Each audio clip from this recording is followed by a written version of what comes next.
pledge allegiance to the flag of the United States of America, and to the republic for which it stands, one nation, under God, indivisible, with liberty and justice for all. May we have roll call? Present. Present. Present. Present. Here. Here. Here.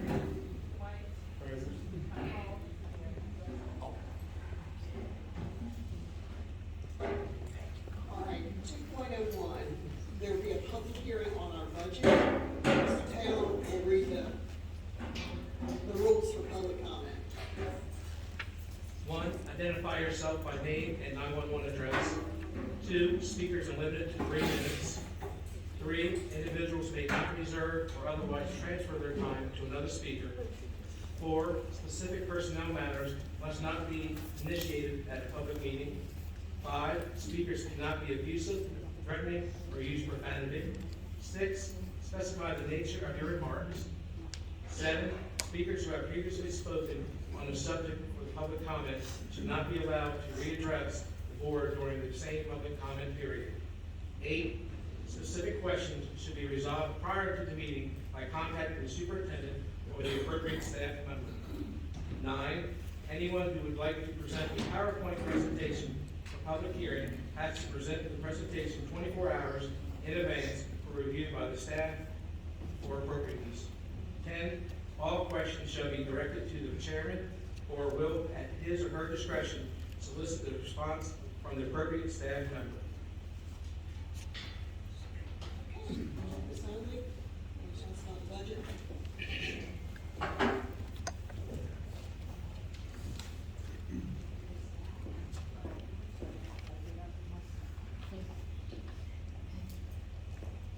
Good evening.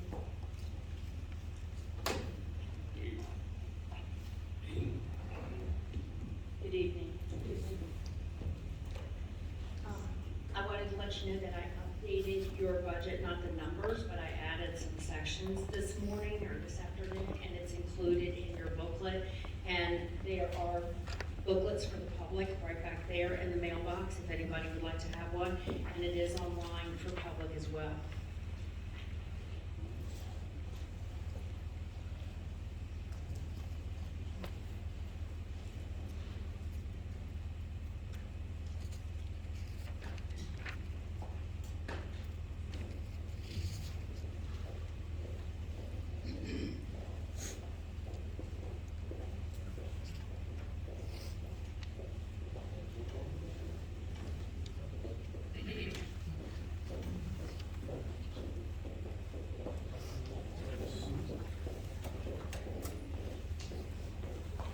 One second, please.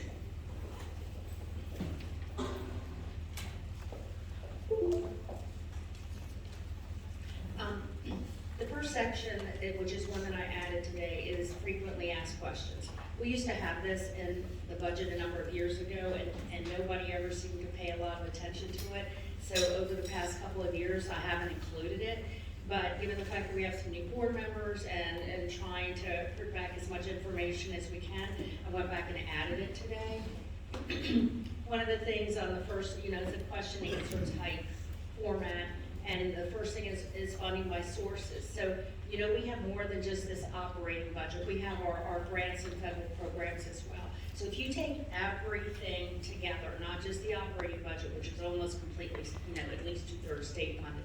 If you take everything together, we receive 63% of our revenue from the state, 30% from local, 5 3/4% from the federal government, and less than 1% from other sources. I did want to point out that that does not include, here we go with the acronyms again, CARES, ESSER, COVID funds. This is just the typical title funds that we get, not these one-time ESSER monies. It also explains composite index, and that's another acronym we use, CI. And it gives a history of our composite index since about the year 2000 to present.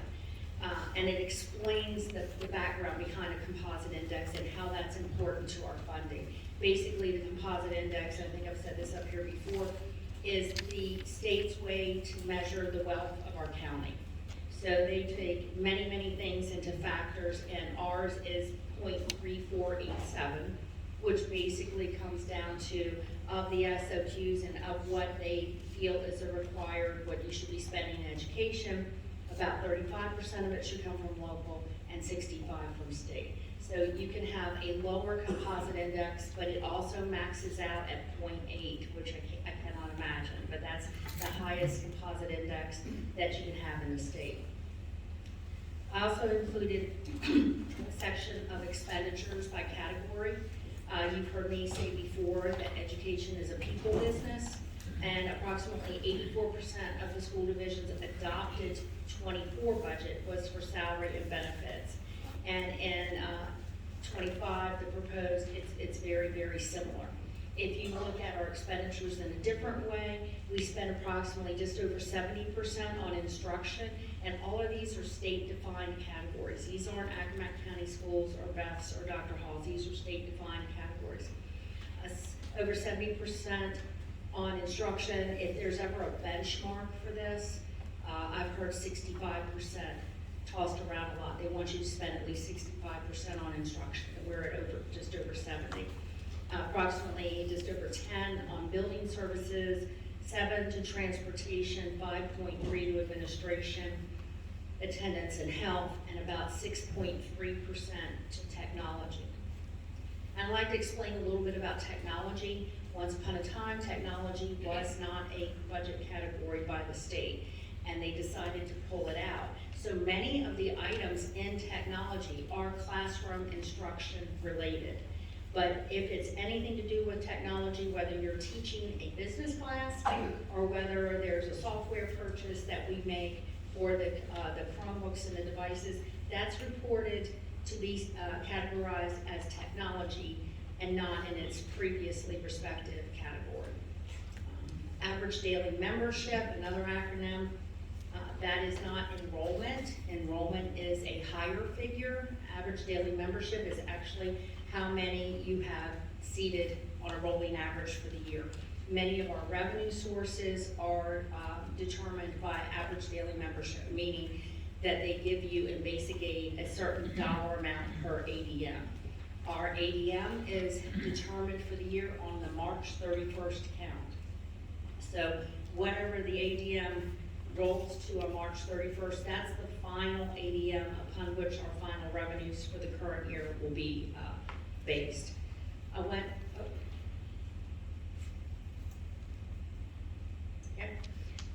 a little bit into benefits and retirement system, Virginia retirement system. We've had employees wonder why my Plan 1 retiree versus a Plan 2 versus a hybrid. It's all determined by your hire date. Nobody gets to pick if you're a Plan 1, Plan 2, or hybrid. Plan 1 and 2 are defined benefit, and the hybrid is just that. It's a hybrid of defined benefit and defined contribution. Also, I had a question, I think, from Mr. Taylor, so I'll bring it up now. The VRS determines the rate that they would like you to pay we're in the professional teacher category for the state. They determine the rate, but it is not effective unless the General Assembly adopts it when they adopt the budget. So right now, we're at just over 16%, 16.3%. The VRS is proposing to lower it to 14-something%, but until the General Assembly adopts that won't happen. In the past, we have a trend, we have a history of the General Assembly not adopting the VRS rate. VRS got itself a little underfunded, and some of the bad years borrowed from the literary funds, so the General Assembly is very, very conservative with that. So the rate that we have used in the current budget is our existing rate. If that changes, we will take that and it's actually adopted at a different rate, we'll take that into account on the final budget that we present to you all once the dust is settled and we have the numbers. The expenditure classifications, once again, these are the DOE's, they're not ours. That's found on page 5. And they've also added a contingency classification, but we don't use that. And then the object codes, that's on the last page of the frequently asked questions. Other charges, people are like, well, what is that? Why do you have that? It's also known in our accounting office as object code 5. That's because it's a state category, and it includes many different things, and those are listed on page 6. So I've included that this year, just want to go over it a little bit, not just for our new members, but for the audience, and also for existing members. I think it might be helpful. And as usual, if anybody has any questions, please don't hesitate to reach out by email to either Dr. Hall or myself. So going to the revenues, which is on page 7 of your budget book, it's an overall decrease of 0.3%. Part of the reason of that is that they took away the hold harmless for the re-benchmarking, and when they gave us a supplement, when they did that miscalculation for having the sales tax pass on grocery items. So we lost almost $2 million because of that. They also are forecasting sales tax to be down by almost $200,000. And if that is the case, I would rather know that now. In years past, we've had energetic governors who over forecast sales tax, and then at the end of the year, it's just not there. So I'd rather have a conservative estimate. And this comes down on what we call the calc tool from the state based on the ADM that we projected and has been presented several meetings ago. We did get some increases, Virginia Preschool Initiative and English Second Language and this literacy, early reading specialist. That is an increase, but that money has to be spent on those programs. So even though it's an increase in our budget, it's offset by a corresponding increase in expenditure. And the Accomack Northampton Distribution, also known as the COCA, but not really the COCA, which is the cost to compete, which we have sought for years. We've received the distribution 2 years.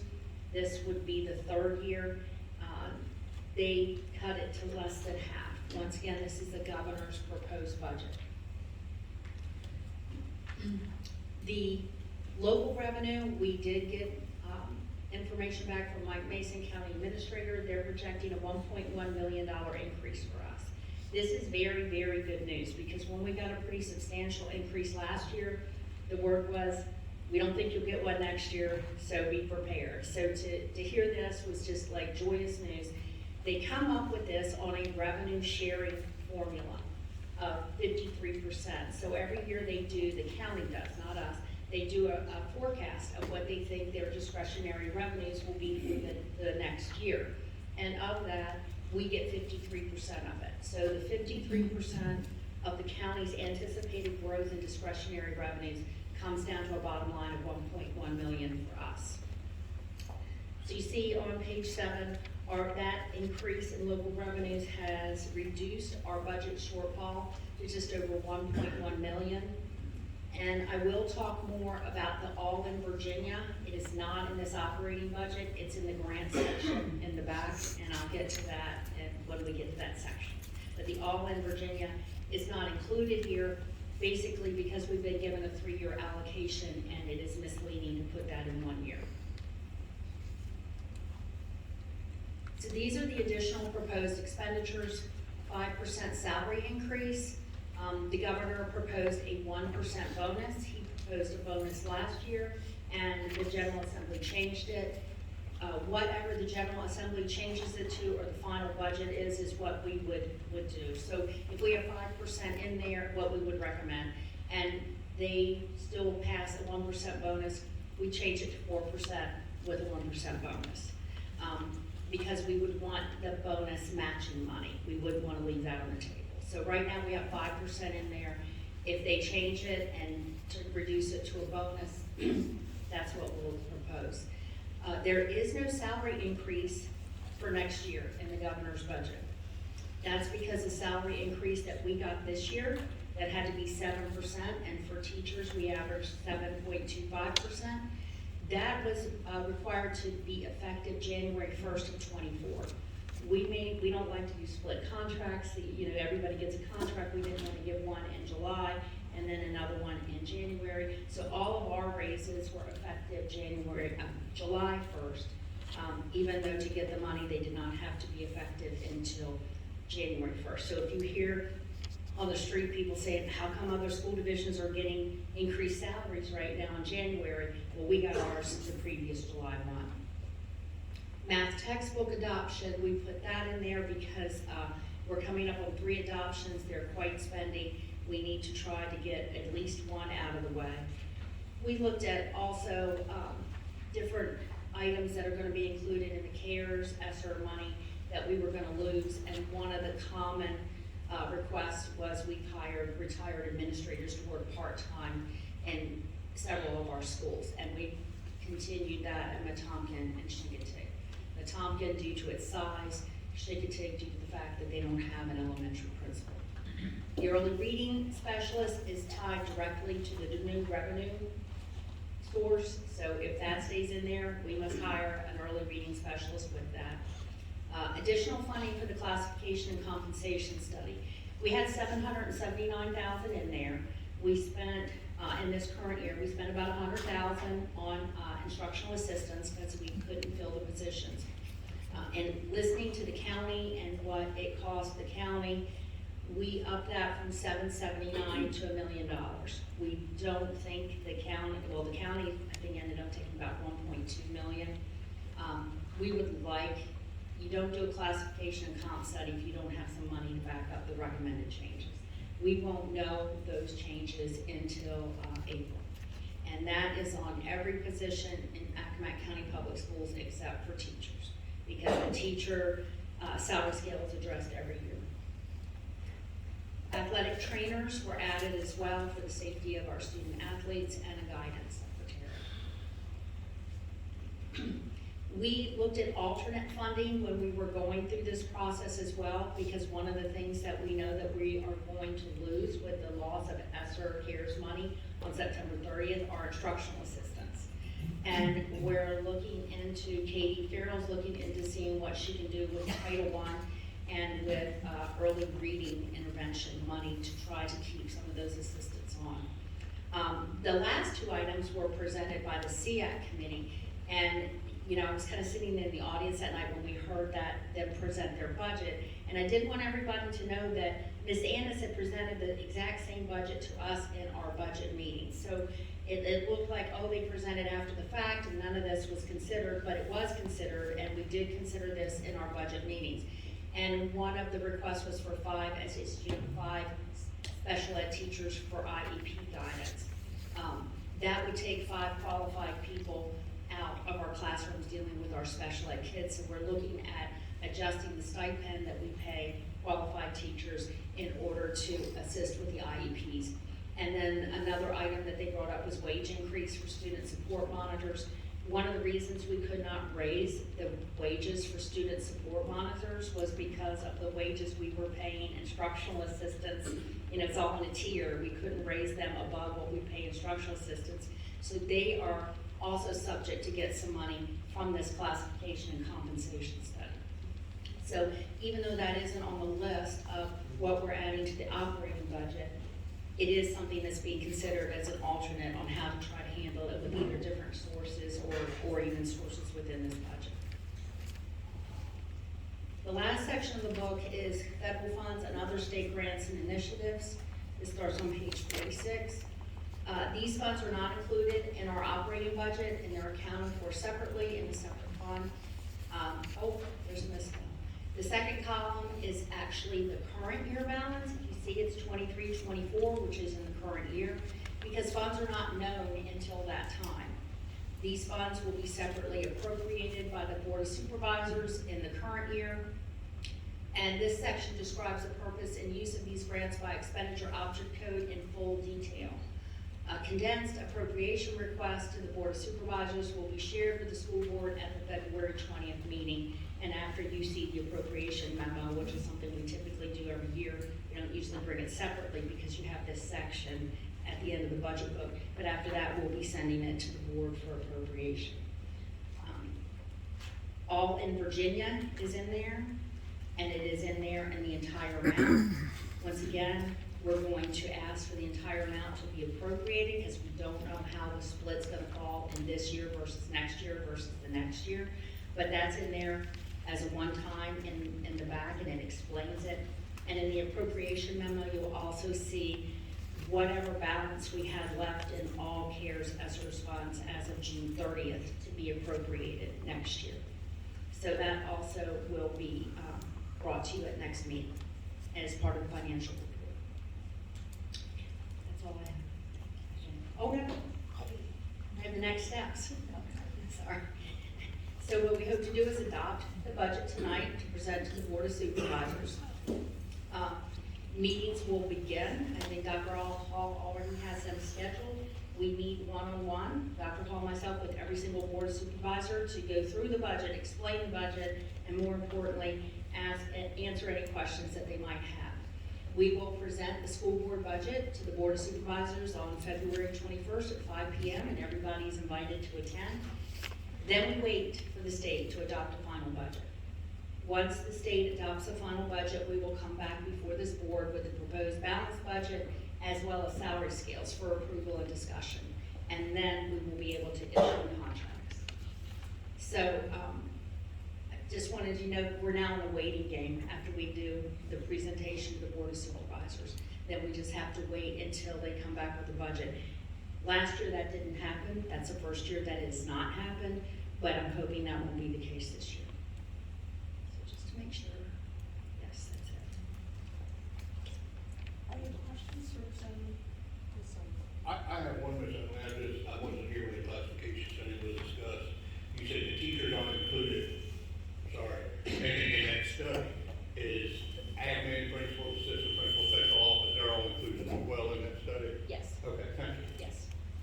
All admin and classified personnel. Okay, thank you. It's not Jason. It's his mic pointed at the speaker. He's got to set it down. Yeah. There you go. We will now receive public comments on the budget. We have one person signed up, Ms. Connie Burford.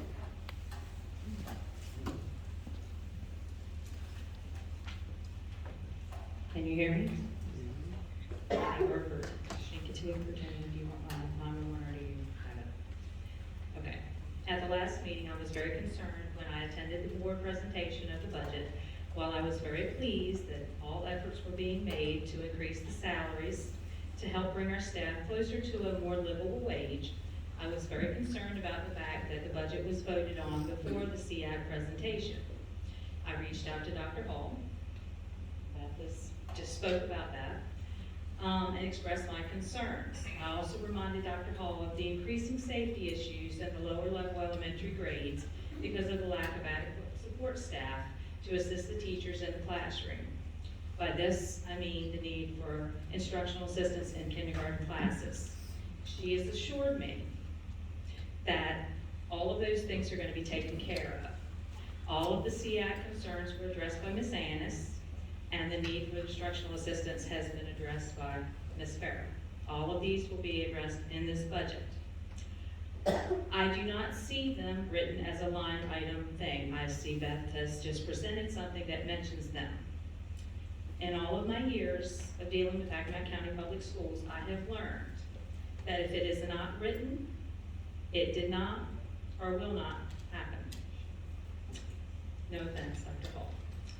I would hope that this board will insist that those things will be actually put in writing before sending this budget forward.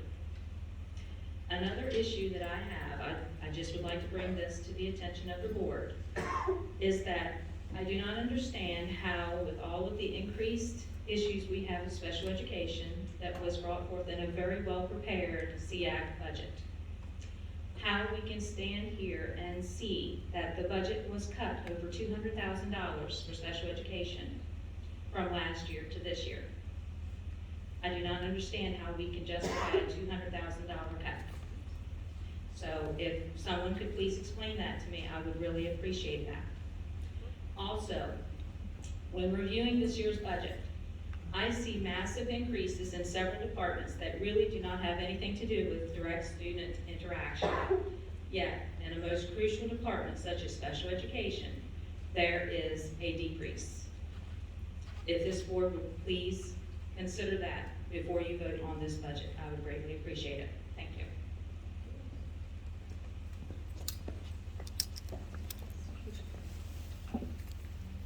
Can I start? Or- Can you say your name and address? Yep. All right, my name is Colby Burford. I live at 8128 BB Road, Chincoteague, Virginia. And I am a fifth-year kindergarten teacher at Chincoteague Elementary School. To kind of piggyback off of what Ms. Burford over here said, in my 5 years of teaching kindergarten, which I love teaching kindergarten, I've noticed an increase in the need of behavioral concerns and academic concerns. Over half of my class has never been to school before, because we only have one preschool class in my school. The majority of students have never been anywhere, and they've not been exposed to school. And so when they come to me, it's, you know, my job to get them ready to go to first grade, where kindergarten is the new first grade. We are expected to teach these 5-year-old children to read, basically, by the end of the year. And the majority of students are not able to do this by the end of the year, even though, you know, we work really hard to try and help that. But the biggest thing that could help the students, rather than buying program after program or having them get on different online learning things over and over, is to put an additional person in the classroom. I mean, I'm over here helping with students writing in their journals. I've got one over here that's cut their hair, one that's put glue in their hair. I can't keep my eyes on 20 kids by myself when there's 20 of them and one of me. And young children are very impulsive. And, you know, I've got some things in my classroom that, you know, we're working on some major behavioral concerns. And it's really hard when my assistant is pulled to be a substitute or things like that. So I just really want the board to consider that if we want to set a good foundation for students so they're not 3 and 4 grade levels behind when they're in 5th grade taking SOLs, then we need to put more time and energy into our primary grades. Because when they're low in kindergarten, it's a common theme that the next year they're low in 2nd grade, 3rd grade, 4th grade, and they can't catch up because it's too hard. And so if we put more time and energy and money into our lower elementary grades, we will see a better increase in student academics and their reading levels when they're older and they're taking those SOLs, which I know SOLs are very important. I understand that. But if they're low when they're with me, they're gonna be low when they're older because they can't catch up. It's like trying to play catch up all year long.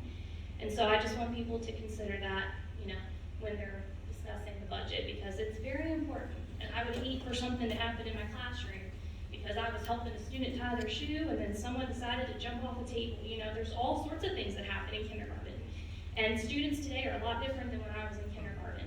And they have a lot of behavioral needs and, you know, emotional needs and things that it's hard to meet when you're the only person. So, that's all. Thank you. Thank you. Anyone else for the budget?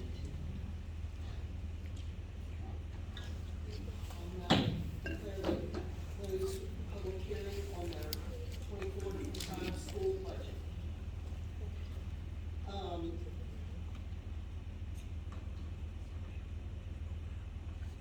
4.01. February is Black History Month. It occurs in the United States in the month of February. It's designed to commemorate the contributions of African American individuals to our collective history and growth as a nation. I'm sure that's a focus for all the history classes. And then, is Mr. O'Shea here? I am. Would you like to introduce your student, Absolutely. your STEM? Got a full house tonight. Appreciate STEM it. ambassador? I heard they're here to do budget, but I really think this is, I have a young lady joining me from Arcadia. Morgan is a 9th grade student at Arcadia, and recently she made a trip over to Richmond and spoke to the policymakers regarding a topic that she thinks is important. As an educator, I also think it's important, without taking a lot of glory or thunder from her presentation. I just let her speak. But again, this is Morgan Spence, 9th grade student, Arcadia High School.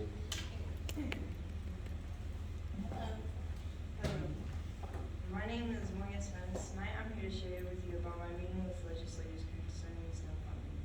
In the 8th grade, my STEM teacher introduced us to the BPOS program. The program was free to sign up for a required past STEM experience, which we had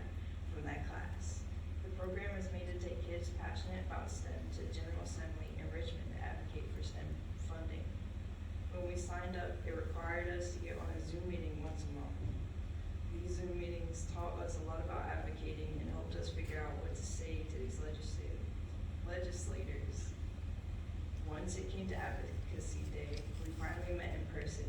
Even though I was the only student from the Eastern Shore that was going, that didn't stop me from speaking to legislators. We met in meetings with a few legislators. I attempted to meet with Robert Blockson, but he was unfortunately unavailable. Afterward, we got a sneak peek of how they vote on increments on different things. Now, in the summer, I have the opportunity to go to a federal level with them. They're supposed to go to the Capitol building and advocate there for STEM funding. I hope to be attending that advocacy day too.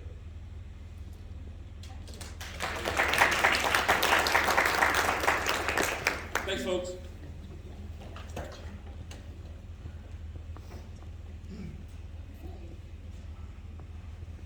We're going to recognize all of our wonderful school counselors. National School Counseling Week will be celebrated February 5th through the 9th. It is to focus public attention on the unique contribution of counselors within the United States school systems.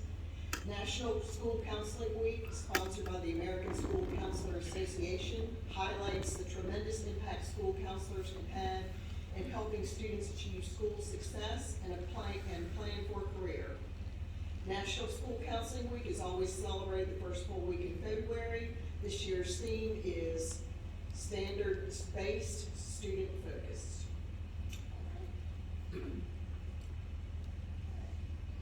I have the privilege of recognizing School Board Appreciation Month. And the theme this year is the heart of education, and our school boards acknowledges that the school board is the heart of the education system, guiding it with kindness and care.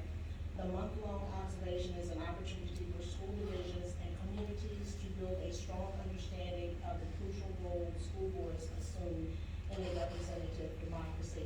I was going to read this, but I don't think I need to. Our board members kicked off School Board Appreciation Month on Saturday with a training, team building training. Don't they look wonderful in their shirts? I t-shirt, my husband got t-shirts.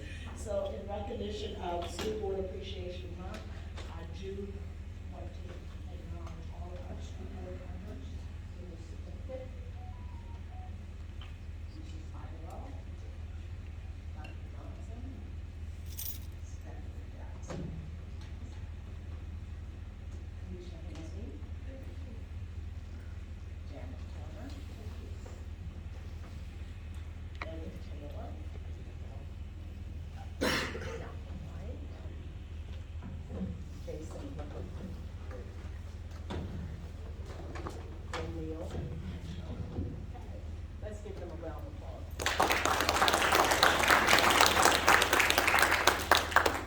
The next group of people that I will acknowledge is,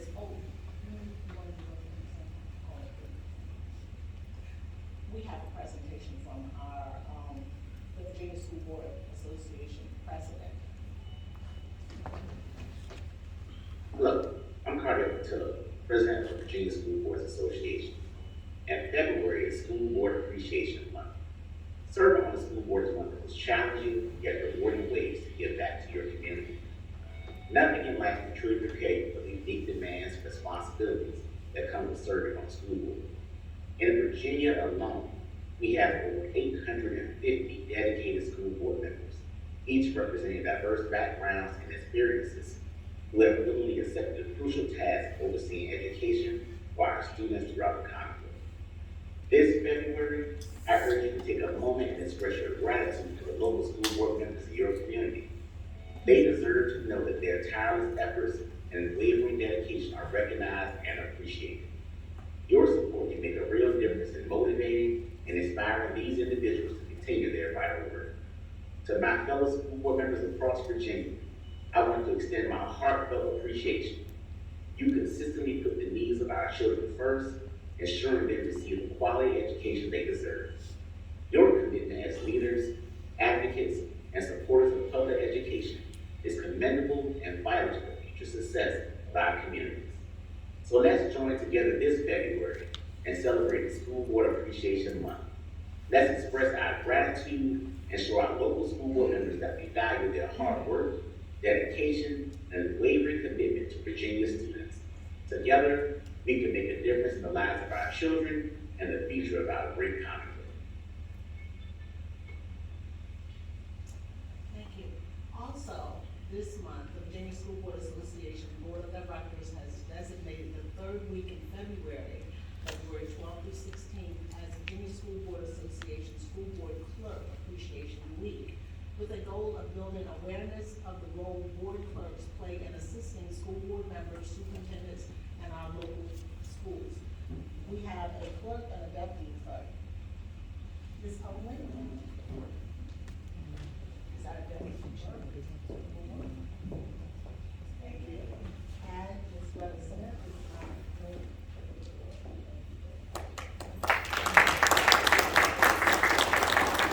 Dr. Patel also has a message for them.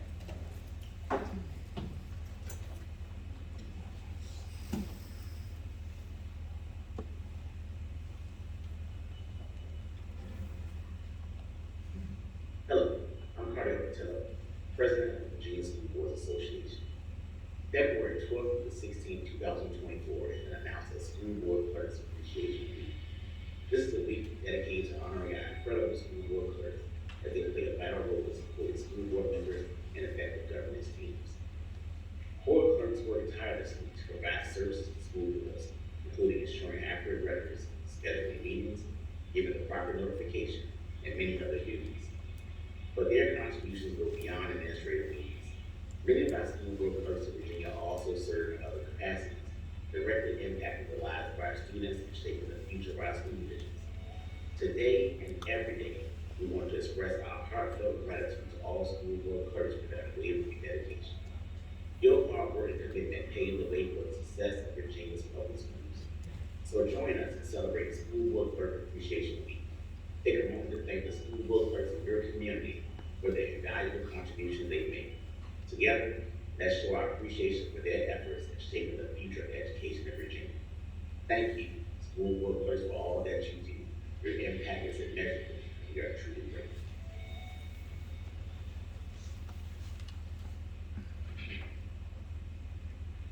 Okay, next up we have the minutes. Has everyone had a chance to review the minutes? Can I get a motion on the minutes? Are there any corrections? I'd like to go ahead and move to approve the meeting minutes of 01/16/2024. Second. Thank you. All in favor? Aye. Opposed? Motion carries. Next up, we have the first reading of a policy, about our school attendance lines. Please review that, and if you have any questions, we can discuss it at the next meeting. It looks very similar to the previous version. There's just a few title changes. And then we still have the safety. Okay, so for school safety will be discussed at the next meeting. And then next up is Ms. Whitelock. Would you like to come on up? Good evening, Chairperson Turner, members of the board, Dr. Hall. In front of you in your packets, you have a snapshot of our current staffing procedures. Just to review a little bit with you, how we're processing our hiring and our onboarding process. Currently, if we have a vacancy for a full-time or long-term sub, for example, or a temporary assignment, the principal or supervisor will complete a personnel requisition.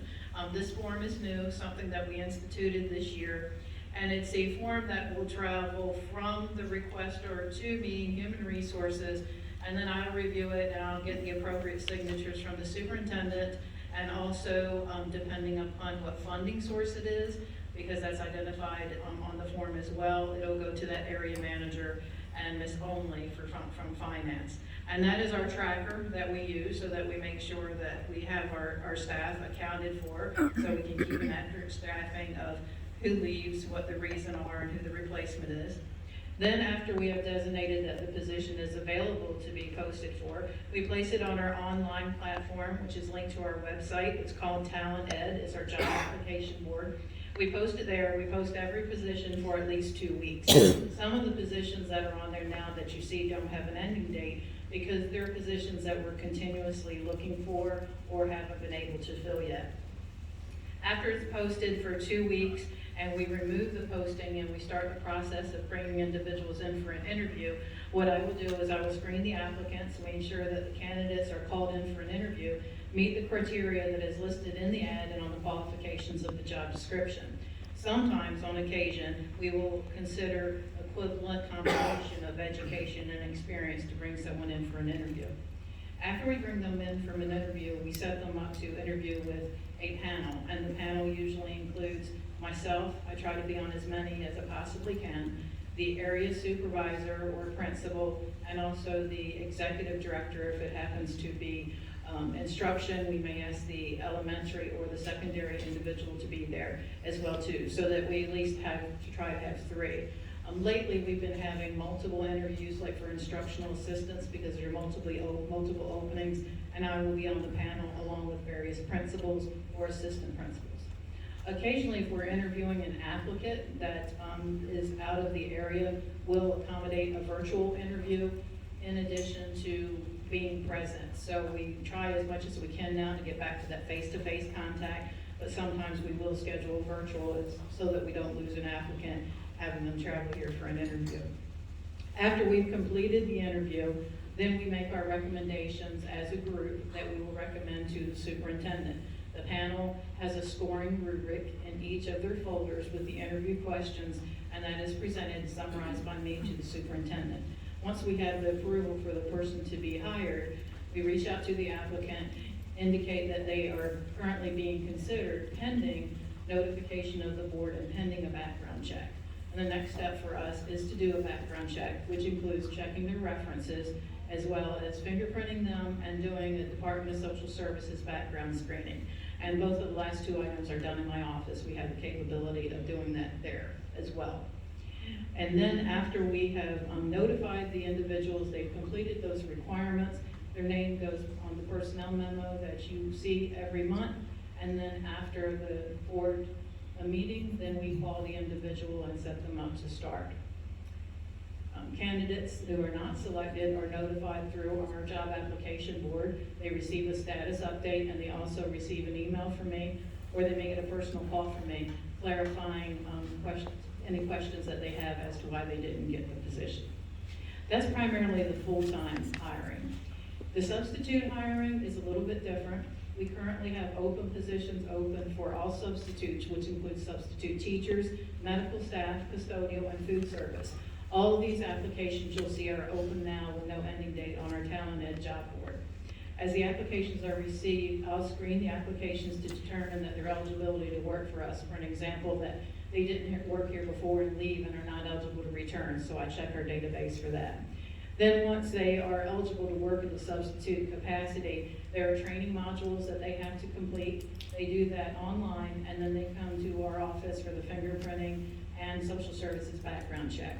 And after that, they're placed on the board memo for your information, and then they're called into hire after that time. Then prior to the substitutes being placed, when I do receive those, I share those with the food service and the medical department for nurses, assistants, and custodial staff, so that those area managers can review as well too, because a lot of the substitute interviewing and information is still being done at the local area instead of up in our office, but I do review every single one of the applications that come through. Another little thing I wanted to point out to you is that long-term substitutes are considered someone that's working in the same classification for 10 days or more. Those individuals are recommended by the principal, and then they're forwarded to Human Resources and Payroll for the appropriate wage amount and notification to you and the board that they're in a long-term substitute capacity. So all of our long-term substitutes are already approved to be on the substitute list. Along with the staffing procedures, touch a little bit on how we're placing our advertisements to make sure we're trying to get as many interested applicants as we can. We advertise not just on our job board and area newspapers, We advertise virtually through a handshake. It's in all the local colleges where teachers and counselors can access our data and know that we're looking for people, and we have our link on those job boards. We're also doing this month in February, you may hear if you turn on 97.9, and I think it's CTG in Chincoteague, you'll see our 30-second ad advertising for teachers and support staff, and the link to our application center is in the ad as well, and it will also be posted on their website for the month of February. And we've also advertised in some of the Maryland papers to get the Worcester County and the areas north of us too interested in Accomack. Any questions? Yes. I'm not sure if I heard you correctly. So if there was a substitute and they just left and they came back, we won't hire them, or we just have to?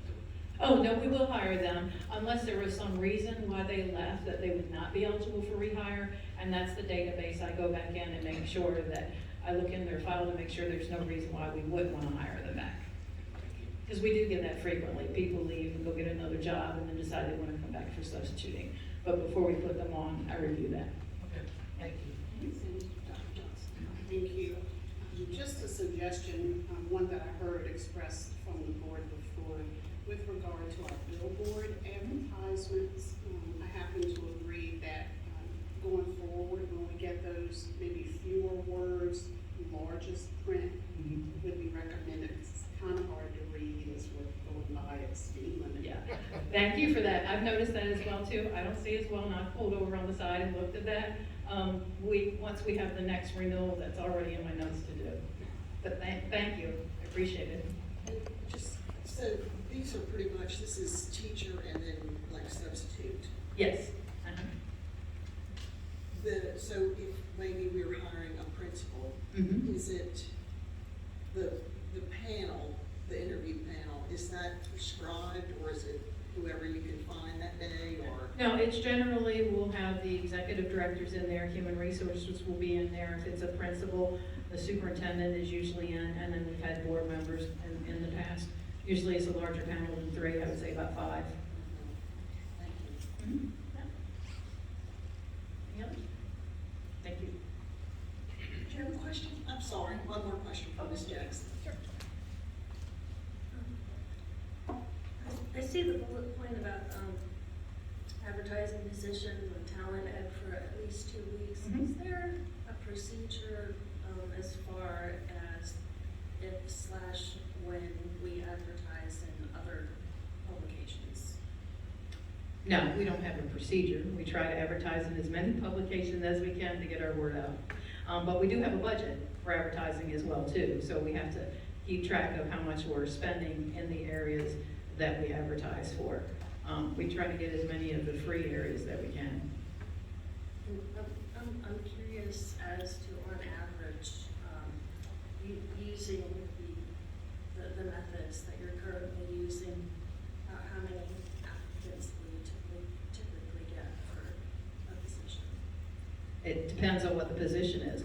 For instructional assistants, we may get several substitutes. We get the most of for substitutes. Sometimes, however, our substitutes don't follow through with our process. That's why we don't have as many as we should, meaning they have to go through the training modules, they have to be fingerprinted, they have to go the background check, and sometimes they drop in the process. But for I'll just think this off the top of my head, for our technology assistant, we've advertised that off and on for over a year. It was advertised well before I got here, and we only got 1 applicant. So we're looking and reaching and try to find as many different venues of advertising that we can. If the board has any ideas, we'd be glad to look at those. And one more thing, as far as when we're looking for, principals, assistant principals, things of that nature, are people notified when a position is posted to talent ed or elsewhere? When a position is posted to Talent Ed, you can go online and you can register, and you can get a notification, an email notification every time everything is printed. What I have done the last few weeks, as some of our staff may have noticed, is I have sent out an email to all staff saying, these positions are getting ready to expire soon. So if you're interested, please apply, or, someone that's interested, encourage them to apply. So I have done that. You're welcome. Any others? Miss Handy? Change your mind? I think that's everyone. Thank you. You're welcome. Thank you. Okay. All right, next up is a list of recommendations. So we will go through these one at a time, we'll read them, we can discuss and vote, and then we'll just see how many we can get through. Number one, consider starting the meeting later to accommodate members who work later with closed session at the top of the meeting. Is there a certain time anybody? Yeah, that's my question. What time is later? Sorry. Because I think they used to start at, what, 7:30? Is that? That's open for, that's up for, throw a number out there. I know what I read this. I like the 6 o'clock start time. It makes it so that, getting up early for work, and not that I will mind being here till midnight if I have to, but, I push it till 2. Okay. Anyone else? I'm okay with 6:30, but I would like to see it start later. I've been to 3 board meetings. The first one, my assistant wasn't with me, so I brought my work truck here. The last 2 I've taken the day off for just to be on time. But 30 minutes would tremendously help me. Okay. I'm good with 6:30 as well. I know when I first started on the board 4.5 years ago, we started at 6:30, and we ended up changing it to 6, so I'm fine with 6:30 myself. Is there a motion? Yes, ma'am. I'm fine with 6:30 as well. Is there a motion? I'm good with 6:30. I'd like to make the motion that we change our school board meetings from 6 o'clock to 6:30. Second. Oh, okay, there's a motion to start the meetings, at 6:30. That can also be, Madam Chair, can we go to this vote by district? Yes, we can. District 1, Yes. we're voting to change the meeting. from Change to 6 6:30. Yes, okay. I vote in the affirmative. 2, Yes. 3, Yes. 4, Yes. 5, Yes. 6, Yes. 7 votes yes, 8, Yes. 9. Yes. Okay. It's unanimous, that start at 6:30. That this will be at our next meeting. Yes,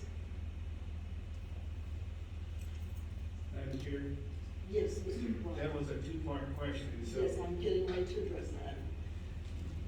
Is there any interest in having closed session at the top of the meeting? Madam Chair, Yes, Ms. we'd be very willing to hear others' thoughts on the pros and cons. I'm neutral. Thank you. Ms. Jackson? I'm very much in favor of moving the closed session to the top of the meeting. Both in the Northampton School Board and the Northampton Board of Supervisors, they do this, and it works well for them. And I think that by having the closed session, getting that out of the way first, that will enable us to really give our full attention to the matters that are being presented during the open session. And members won't have to feel like we have to rush to get to the closed session. And I also like the idea because, to me, it would be showing respect for the time of the parents who have to bring their children in for disciplinary proceedings. The purpose of these proceedings is to decide, what the punishment is going to be for a student who has violated our code of conduct. And in my mind, just making the parents and the students wait for an hour or 2 hours or more, just shouldn't be a part of that punishment. That's just my opinion. I just think it's inappropriate. The only thing I have to say about that, I can understand if we have the parent session of the closed session at the top. However, if we do, sometimes our disciplinary cases take a long time. So at what point, what if there are people here who would like to attend the public session? And does that also include the public comment part of the open session? They have to wait now until a lot later at night to be able to come listen in on the public meeting, provide public comment. If we're going to just have the parent part or the disciplinary part of the closed session at the top, I can agree with that because parents want to get back home, the children need to get back home so they can start school tomorrow. I don't know if I necessarily agree with personnel, excuse me, with personnel and all of that being at the top, just because I know discipline takes a long time sometimes. Hours. So maybe we would, I guess if it was reworded, it could stop at 7. but what if our disciplinary cases aren't finished at We 7? could have, maybe we could pick those up later, or we could postpone the start of the meeting until we completed all of our closed. That's the will of the board, whichever you all would. I think that's a lot of moving parts, personally. We can either decide to do disciplinary first, then go into, well, again, public comment, then possibly disciplinary, then reopen, and then go back again at, as we do now to personnel. But, I mean, all these people are here, they wanna know what we're talking about now, not at 8 o'clock, right? That's just my opinion. I agree with Ms. Handy. I think the disciplinary should be at the beginning, pretty much just to get the kids out of here, that's not waiting here, 8, 9 o'clock, and they're at school tomorrow, so I agree with her 100%. Dr. Johnson. Thank you for providing space again. I realize I've spoken already. Having heard some pros and slash cons, may we ask if Dr. Hall could give us her take, given her breadth and depth of experience? For example, is there feedback from parents, from students that would support or not support putting the disciplines at the top of the meeting? I don't have a problem with putting the discipline at the top. I see all those parents sitting out here now, and I know they are here, a lot of them, for that reason. So I don't see a problem with if we start at 6:30, open, and then go into closed session for discipline. But then after discipline, come back into open session, because you do have people here that are here for public comment, people here that want to, you'll have your different presentations, you have all of those things, so. But discipline varies. Some nights you might have 1 or 2 cases, and some nights you might have 6 or 7 cases. So you can't put a time on how long. And I guess it would be a conflict if you said, we're gonna start, and then we're gonna stop discipline, then we're gonna do some other things, and then we're gonna go back into discipline again. So I do agree with that. We're gonna either need to do all the discipline at first, or, not do it. But I can understand the parents.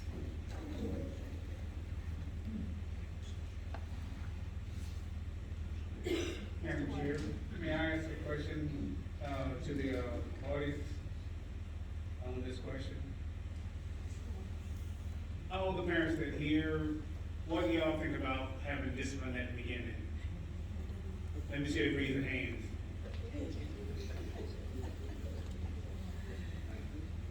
That's what I'm saying, I mean,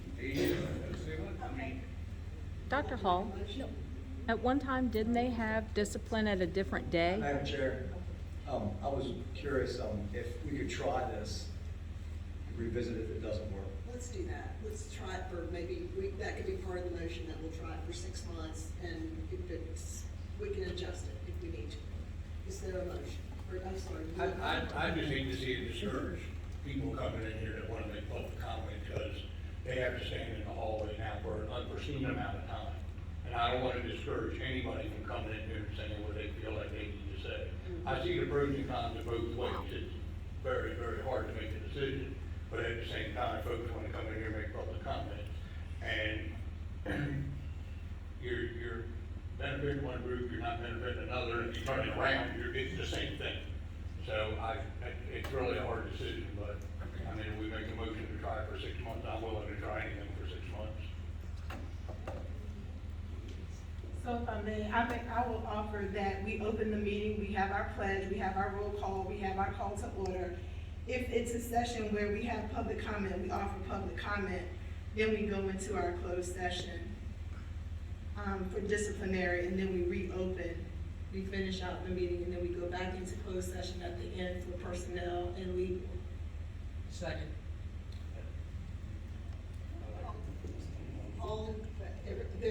There is a motion that we will start the meeting at 6:30. We will, have roll call, pledge, public comment, discipline cases. Then we'll commence with our meeting, and then at the end, we'll review any legal issues or personnel. So there's a motion and a second. I'm gonna call for a vote. All Question? I'm sorry, Dr. Johnson, you've spoken twice, that's a little, I'm gonna call for a vote. All in favor? Aye. Opposed? The motion carries. Okay. All right, number 3, consider having a student representative to the school board. Student engagement should be encouraged at every level. This would be open to juniors and seniors, and the term could be 1 semester. We could select 2 students to serve as representatives to the school board. They would not have voting privileges. They would not participate in closed session. It could begin 2nd semester, or we could wait until September. And if this is approved, we could, again, since we're trying something new, we could try it for a while and reevaluate as we go. Madam Chair? Dr. Johnson? Thank you. Our current policy gives us the opportunity now to have 1 student representative. I individually favor going with 1 with consideration to also having a bit of a student council so that all of the schools the high schools specifically are included and stay with the current policy. That's just one thought. Thank you. Yes, okay, so I already had a student council. And that 1 student could be a member of that council because that student could go back and share with the other members of the student council what's going on in the group, so.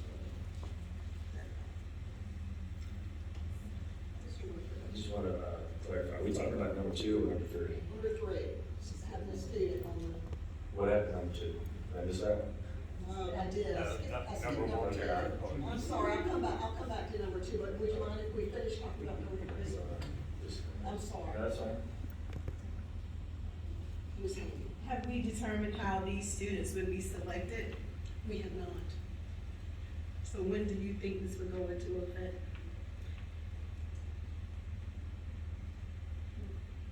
It would determine how fast we could get that application process together. So I'm It thinking, could start in September, it could start now. It may be very popular, or it could go nowhere like a lead balloon, I don't know. I was thinking because the semester's already started, I know. likely already get somebody. And by what standard would these students be, I don't wanna use the word judge, evaluated, assessed, and what I mean by that is, are they allowed to miss meetings? Can they come late? I'm just wondering how late. Well, hopefully, there would be a selection process, and we would select the best candidate, one that would attend. I really want it to be here, right? Okay. This is not, this is something that happens in a lot of schools. So it would be difficult to find out what the protocol and procedures are for other school divisions if we decided to go with this. So that's the best practice. Any other? Madam Chair, I was just gonna say, if we follow Dr. Hall's recommendation, where she already has a student council in place, select 1 of those students, I guess, Dr. Hall, they're juniors and seniors, pretty much. there are different ages, but see, we would have an application process for just the juniors and seniors. Okay, but I mean, if we did that, it's all how it worked, because we're in the second semester now, maybe we could progress this and see if this was even gonna work, or something we could reevaluate over the summer maybe, and see if we wanted to change the process for the first semester of next year. That's just my suggestion. Is there anyone that can formulate a motion after all that? I make a motion that we let Dr. Hall advisory committee to select an individual, and then we will evaluate afterwards. Second. All in favor? Aye. Opposed? I'll go back to number 2. Consider adding teacher/student comments to the work session meetings. The purpose of this would be to encourage input from our educators and our students.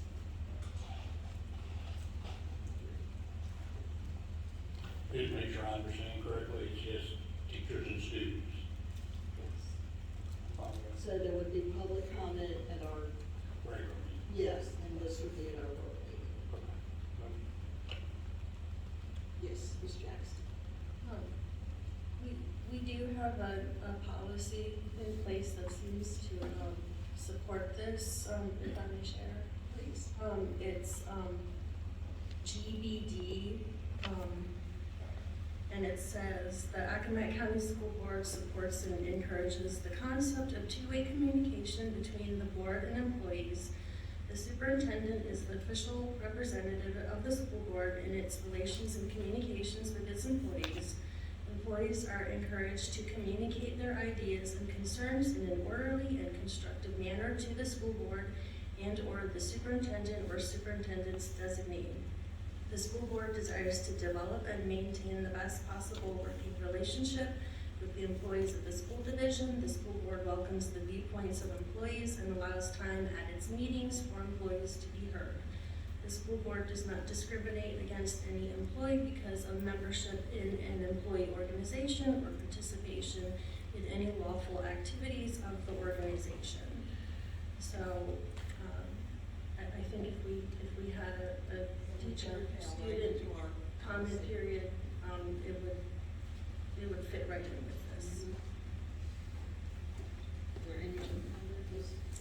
I think it's important that teachers come out here and talk. I mean, because obviously that's what we're always talking about is teacher pay. The problems that teachers deal with on a daily basis with these students. The only I'm concerned about is if the teachers come here to speak, whatever, how much they would share with us, because obviously the boss is sitting here. That's the only concern I would have is, I mean, obviously, people are not gonna say what they wanna say if the boss is around. So that would be the only thing I'd be worried about. You've never been in my teacher advisory meeting. They say what they want to say. Well, I mean, that's encouraged, obviously, but, you know, it's, I don't know, they need to come here for sure and tell them everything they need to talk about, and you need to listen to them, as well as students, so that's what I think. So that would be once a month, so how would you determine who would be a school, specific school each No, time, or? as I understand it, it would just be public comment, but instead of the whole public, it would just be the teachers or the students. Totally optional. No one would be expected. So that's your Or- That's what that was my understanding, yes. That's Mr. that'd be another line item, another agenda item, you trying to add. If they want to speak, it'd be another line versus public, it'd be then it'd be, Well, two different, what? It's two different meetings. Yes, so what is your understanding? I understand, like I said, right now, we have public comment, they can speak. But what you're asking now is we add another line so that they can't have just them speak. This would be added to the work session meeting, and the work session doesn't have public comment. Like tonight, they would have an opportunity to speak. Yes. We only have public comment on the regular session, the work session would be only open to the students or the teachers. Yes, that's what I understood. Ms. Handy? So it wouldn't we wouldn't benefit in encouraging our teachers to come during public comment. We've had teachers actually speak during public comment. What would be, I guess, the difference? Why, I know it's specific to just teachers and students, however, why not encourage them to come and provide public comment when public comment is due? Instead of having two separate ones. I think that's exclusionary, it's just my opinion, but if there's gonna be a public comment and the public is invited to attend, so are the teachers. They're public citizens once they read word. And we've had teachers who are not afraid to come and say what's on their mind. We see that all the time. On this one, absent data that would indicate that teachers and students' voices are stifled in alignment with the GBD policy, I think don't fix what's not broken in this particular regard. Teachers and students have opportunities, there are advisory councils, there is public comment over the 4 prior years. It was not uncommon for teachers or students, we had them come in recently during public comment. That's all. I will just share that I've been asked several times by students if they're allowed to speak because they don't know, the students don't know that they're even allowed to attend the board meetings and they don't know they're allowed to speak. So just share that. But they are allowed to speak, teachers are allowed to speak. And I think I think that's where the communication part comes in. We need to communicate that it's okay for you to come. We need to communicate to students and teachers, it's okay for you to come and say what you have to say within a reasonable amount of respect. You can't just come and yell at us and cuss us out and things like that, right? I know that sounds kind of crass, but that's the reality of it.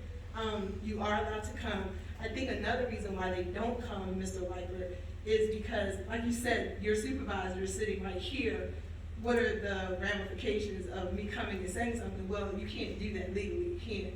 Right. Because you don't like what I said, you can't do anything, retaliation, you can't do that. So, I say we keep it at public comment.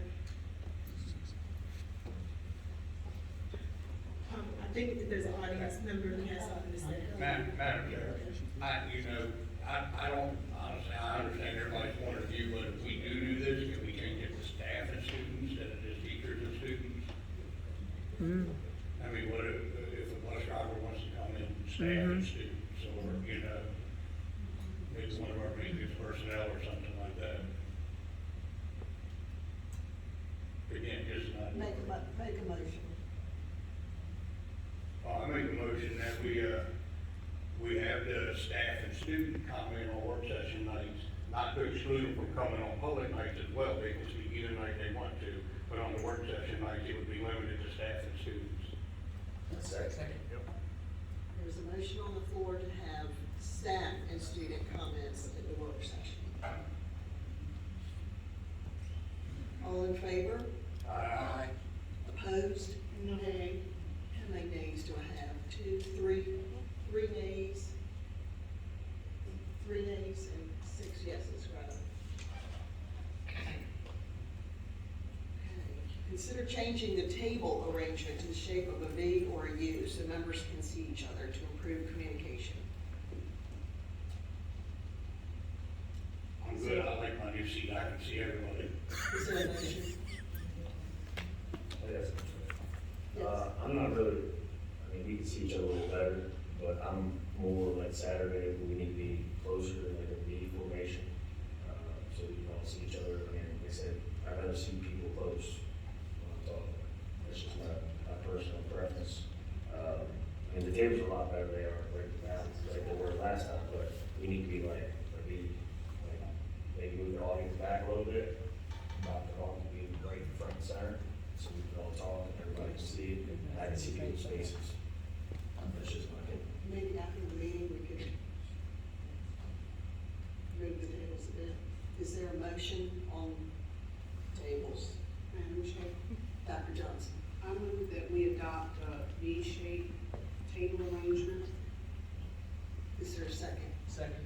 There's a motion on the floor that we arrange tables in the shape of a V so we can see each other better.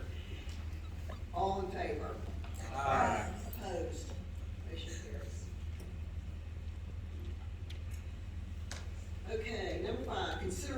one meeting a month to be held at a different school on a rotational basis.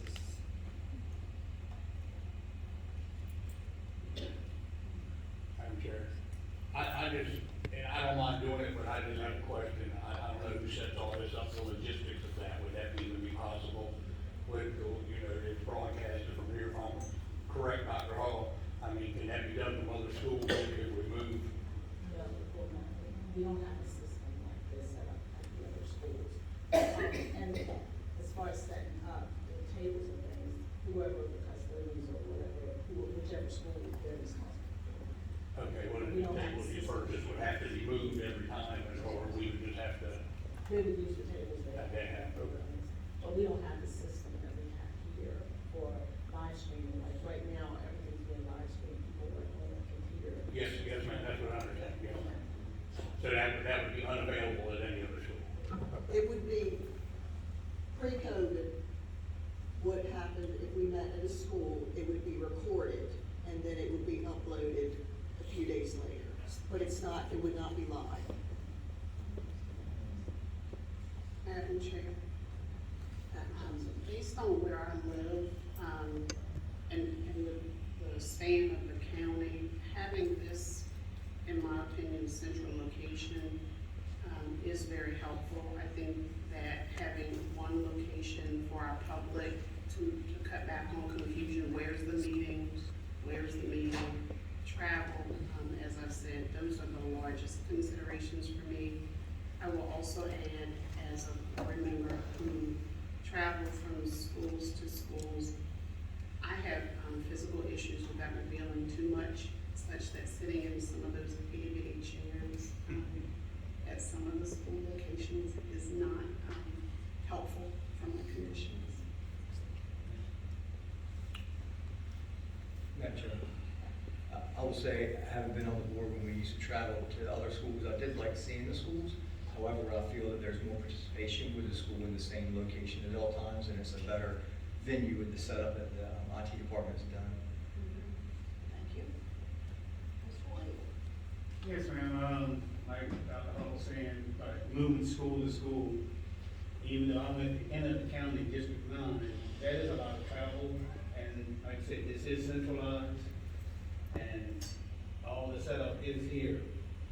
And I would like to recommend that we stay where we at. Anyone else? Is there a motion? Mr. I make a motion that we continue to have our meetings here at the Tompkins Elementary School. And I would like, we would like to have more schools that volunteer to come give us presentations more often. Instead of having them scheduled, let them volunteer to come give us presentations for their school, if we want to see every school we visit. Can we take that part out of the motion? I make a motion we stay at the Tompkins Elementary School. Thank you. Is there a second?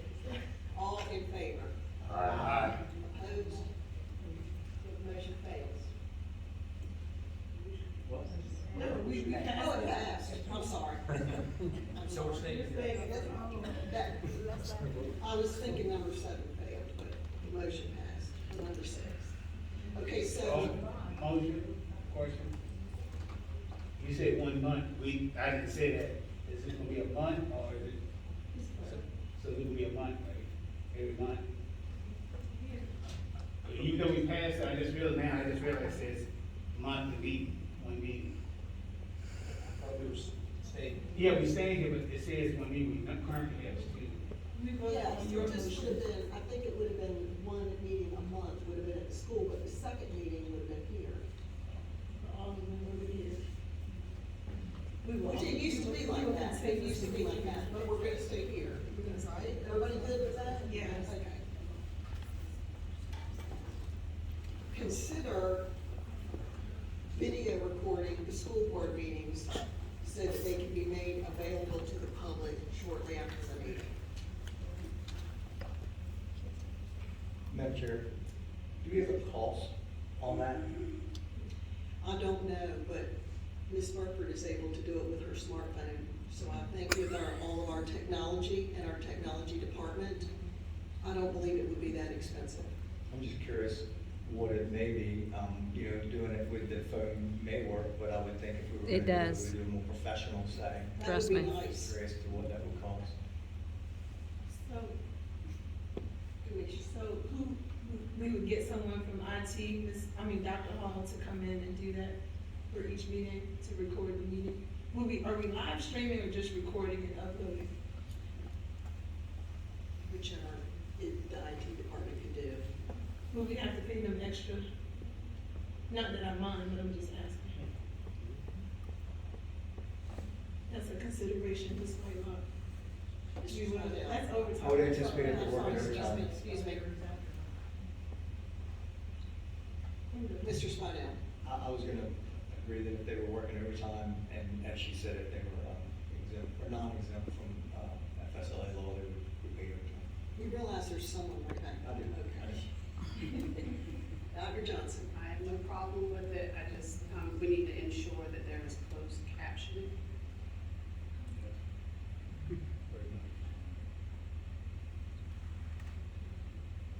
Mr. White. By my experience in the technology field, to really rectify what we have here, I give you a cost estimate at a minimum, at least $10,000, just to add that capability.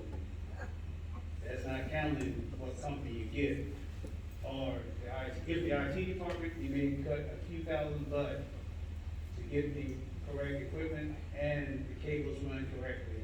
Especially for this room, a large room, they're gonna have to run a lot of cables, and don't know if that's a partition, a solid wall, or a firewall that they have to go through to run the cables to get the camera at that end. That's just the cost, base price I'm giving you now, an estimate. And, okay.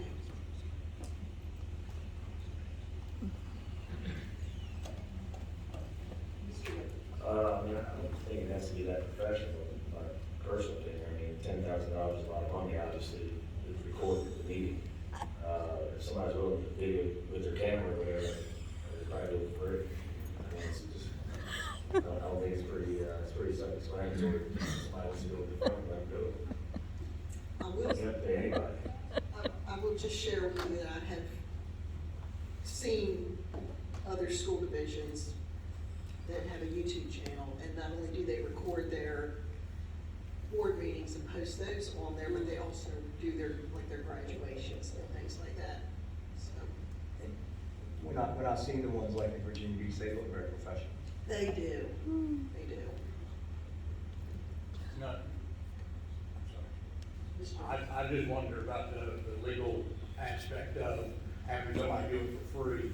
If we're gonna have our own YouTube channel based on having our staff do it and post it on Accomack County Public School YouTube channel. There seems to be there's a lot of questions. Should we perhaps ask Dr. Hall to research this further and then come back with it? Table it, yes. So we'll put a pin in number 6.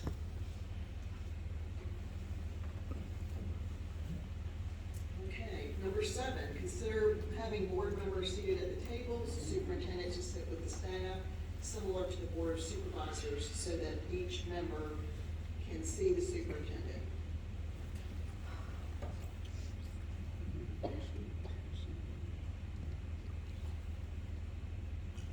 Mr. Woodford. I'll just say that, I believe number 4 will solve that whole problem, and, it's just the transparency of seeing everybody face to face, whatever, I think that will solve the whole issue. Madam Chair, I wholeheartedly agree. Ms. Jackson. I like Jason's idea of having the superintendent sit at a table right in the middle of our V. But we didn't actually vote on that when we voted before, so. On the V, on number 4. We only voted for the V shape. We didn't actually vote on the table. I see. And Madam Chair, I'm a little confused. I would assume that the V would be the pinnacle being the chair and the superintendent and the vice chair, and then the other board members would be out the V this way. Madam Chair. Yes. I'd like to make a motion. Okay, I move that we not adopt item number 7. Second. you're not supposed to, I'm sorry. Yes, You're not just a supposed to second, make the we're not negative supposed to make a negative motion. It's Yeah, supposed- Steve, Yes, I move that the current seating arrangement be maintained.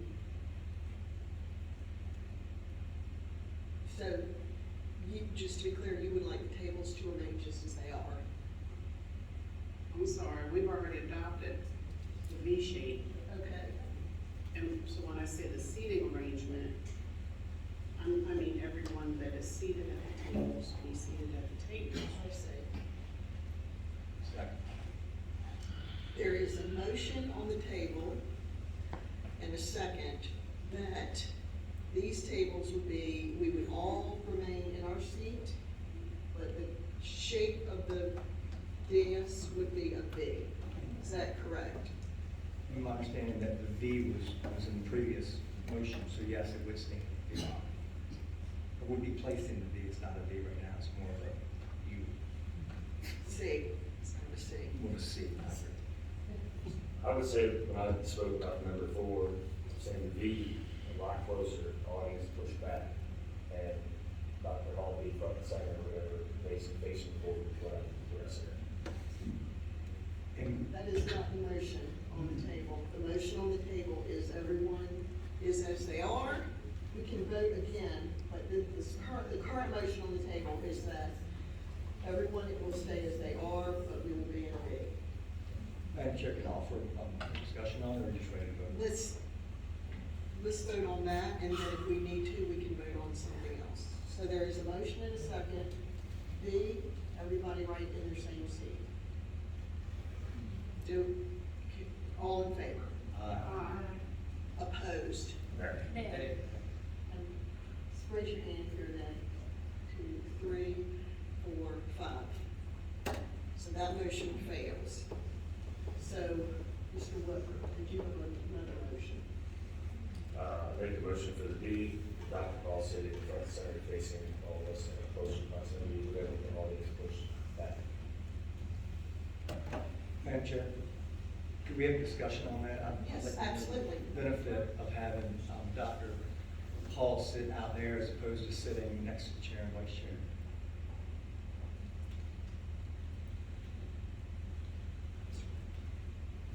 I wonder why is Dr. Hall gonna sit at a table, look at us, and have her back to her people.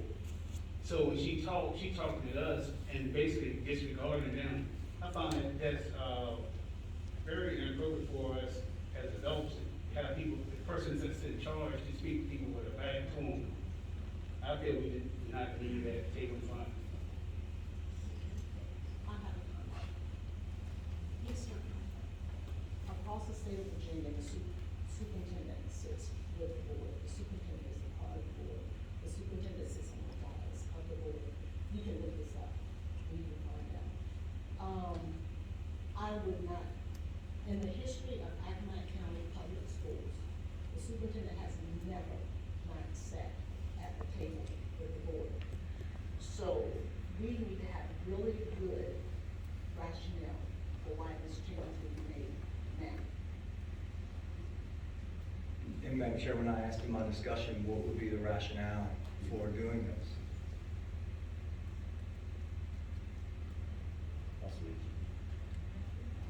So my rationale would be that when you're in court, the judge sits up top and the lawyer sit out. And I don't think it's any disrespect of her back being to her people, whatever, when people talk at the microphone, whatever, and the whole audience is to the people's back. So, Dr. Hall, when she gives her superintendent report, she's reporting to us. We're the board, and I'm not saying she has to sit out there. She sits like close proximity with us, close, not, I think some of y'all may say, in the back. That's what I'm saying. Madam Chair, and I see it as that Dr. Hall would be one of the judges and, not, you know, and if that is the case, then maybe the chair, vice chair, and Dr. Hall could sit at the end of the day, because they're doing most of the talking, you know.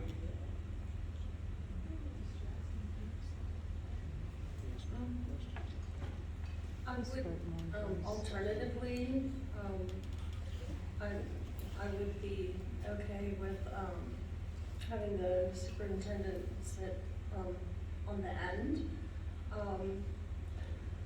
For example, Virginia Beach, public schools, at their meetings, all the board members, sit behind the dais, and their superintendent, is seated on the end in a structure, it's a kind of like, looks like a witness box.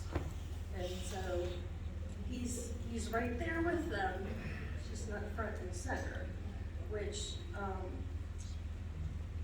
I think the chair leads the meetings, the chair is in charge of the meeting. The chair and the vice chair should be front and center. So it's not, I mean, that's just one example, but, there are other divisions that do it a different way. And I think it's appropriate to show, the division there, and that, I would say to the seating change would, be for us to, gain the public trust, and confidence in our ability and our willingness to govern without undue influence of any one person. We are here to serve the public as a whole and to make sound decisions in the best interest of the students, and I think that would symbolize that. My hand up, and then Dr. Hall, and then Commissioner. 3 thoughts. At Saturday's training, what was explicitly said is that we are holding a meeting in public. We are not holding a meeting for the public. Number 2, my belief is that this item is targeting Dr. Rhonda Hall. 3rd, it's not broken. I have no idea what we are attempting to fix. Yes, I'm next. And I think I'm gonna piggyback on what Dr. Johnson's saying in public, because as I stated, this, in the whole history of Accomack County Public Schools, the superintendent has always sat with the board, as a part of the board. What is the rationale now for the superintendent all of a sudden to be sitting in the audience? And I really would need to know that information. And I just wanted to comment on what Ms. Jackson said regarding, the superintendent providing an undue influence. That's not possible considering we're her supervisor, she's not our supervisor.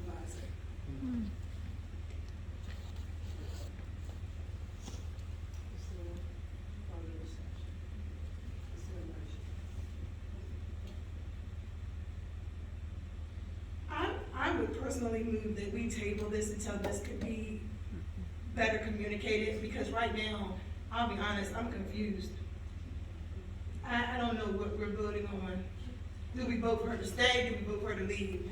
Do we vote for her to sit at the B? Do we vote for her to sit in the audience? Like, seriously, I'm sorry, but I just need to know. There was a motion that we sit in a B in the same order, that failed. There is now, I'm asking for another motion. Is there a motion? I think still confused, so. Am I the only one? No. I think, No. I like, Ms. Handy's idea, we would table this and set this up and see how it works. Because I'm very confused on this Accomack comment about the superintendent sitting at the end like he or she does in Virginia Beach. I mean, I don't think any of us are trying to put Dr. Hall out in the audience or back where Mr. O'Shea likes to sit. But, Great spot. she, you know, we still want her here with us. It's a separation between the governing body and the administration, I think is what you're looking for. And I understand that because, you know, I'm elected, I have constituents that want to know certain things, and some of the questions are, is Dr. Hall part of the board or not? And I don't know that I really know the answer to that yet. Not to sound ignorant, but I would say from the training I've had, if the answer is no. But she is here to support any questions we have, help us in any way she can, and provide superintendent reports, so we know what's going on in the school system as well as the staff does and the principals and vice principals of the schools. But I'm not sure I really understand what single motion is being made or what motion we can make right now until maybe, I have no problem, like I said, like Ms. Handy said, maybe table this. I'm not saying do away with it, but that would just be my opinion for now. I am confused because item number 7 reads, consider having board members seated at the tables, superintendent to sit with staff. Staff don't sit up here. Staff sit out there. So I'm really confused. Well, it doesn't sound like there's a motion, so I believe if there's no motion, we will table that along with the number 6.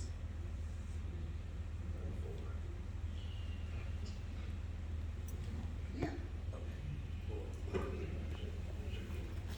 Are we all, Ms. Jackson? Can I make a motion?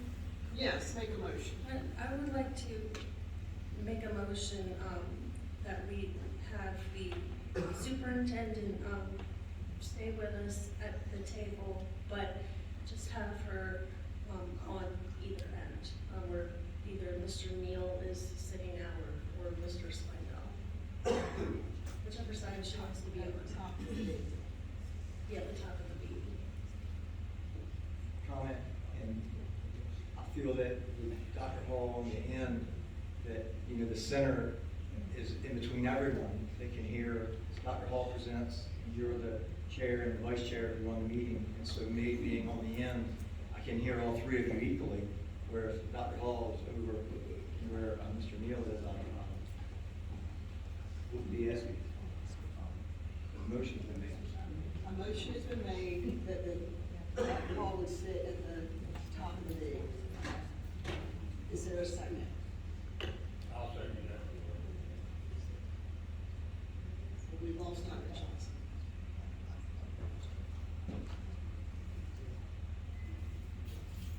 Madam Chair, can you repeat the motion again? There is a motion on the floor that when the tables are in the shape of a V, Dr. Hall would sit at the top of the V.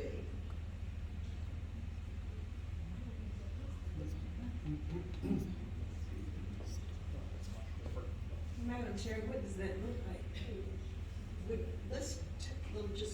We're just gonna take a brief recess until Dr. Johnson comes back. I don't wanna have a discussion without her.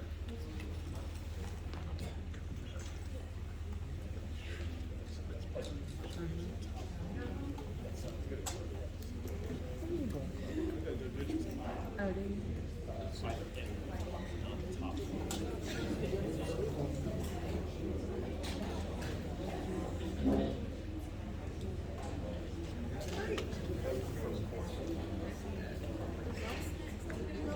You'll get a free pass.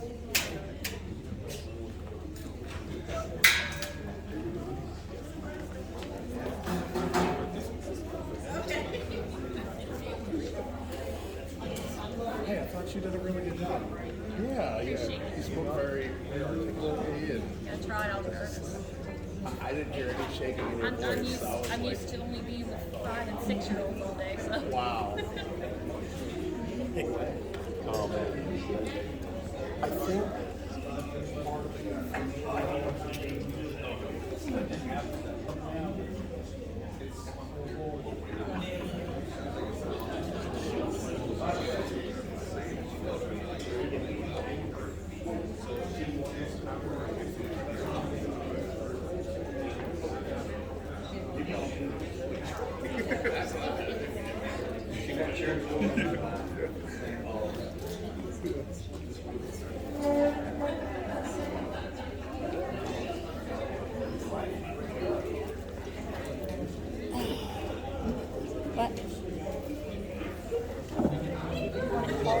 No. That's only for them. Who? That's only for them. Oh. Oops. Who's that? Is that Ted? Hmm? Is that Ted?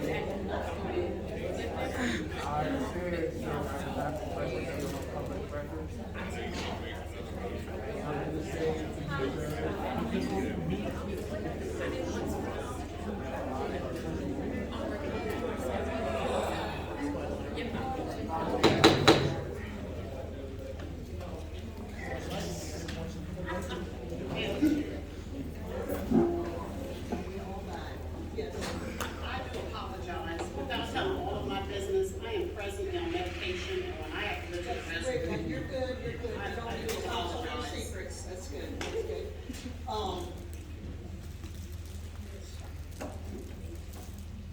There is a motion on the floor that the tables would be in a B, and Dr. Hall would sit on either end. Is there a second? Yeah, I second that. There is a second. So the motion is, the tables are in B, we are closer to each other, and Dr. Hall is on whichever end she prefers. All in favor? Aye. Are we, I'm sorry, were we going by district? No, all in favor? Aye.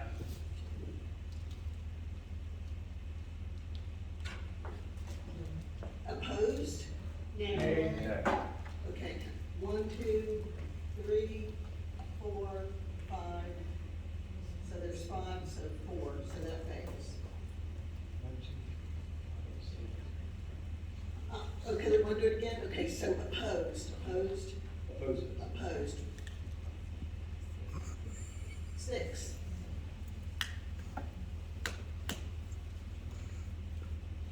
All right. Number 9, consider voting on the agenda at the top of the meeting. Items requiring a vote should be listed under action items, and items listed under discussion will not be voted on.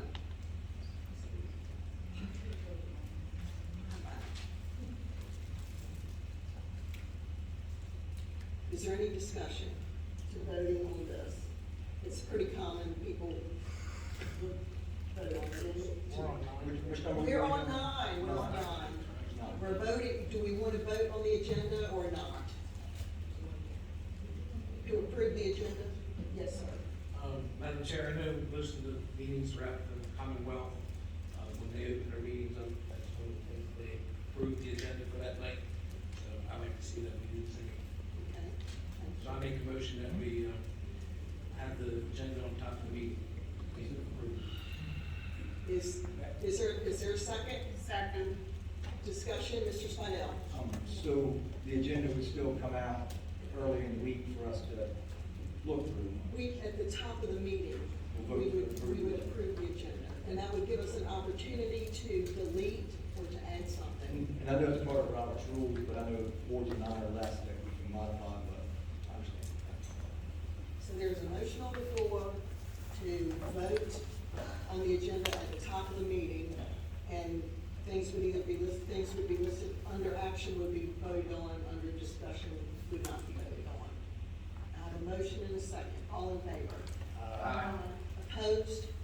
All right, back to number 8. Consider having only the superintendent inspect school board members present for closed session. Other staff may be asked to join the meeting when their input is requested.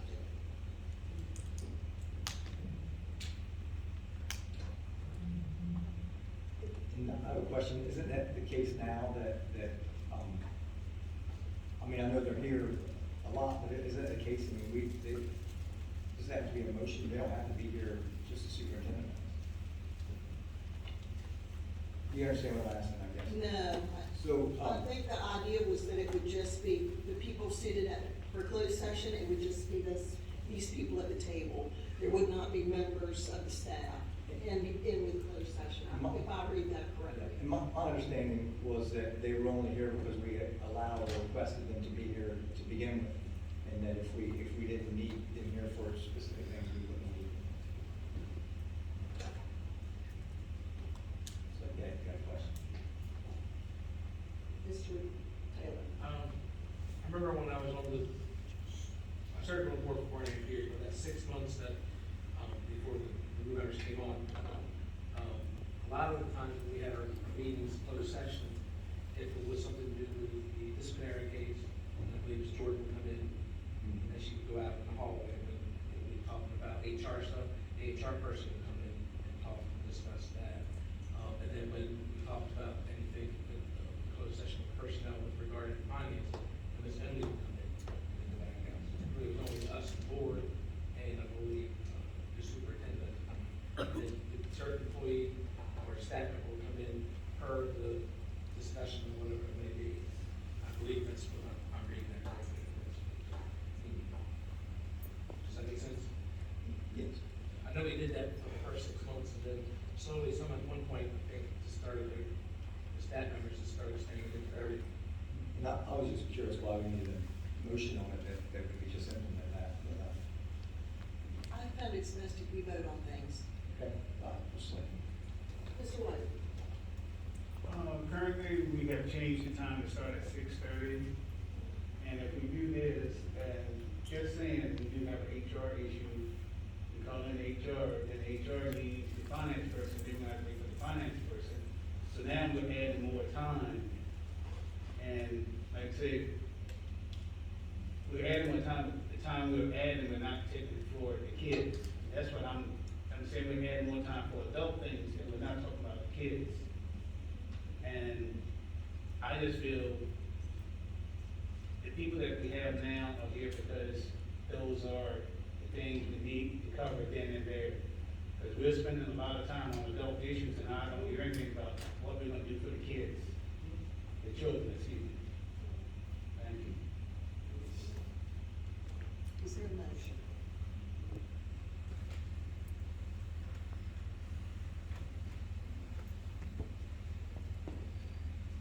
I make a motion we do not consider the, number 8 consideration.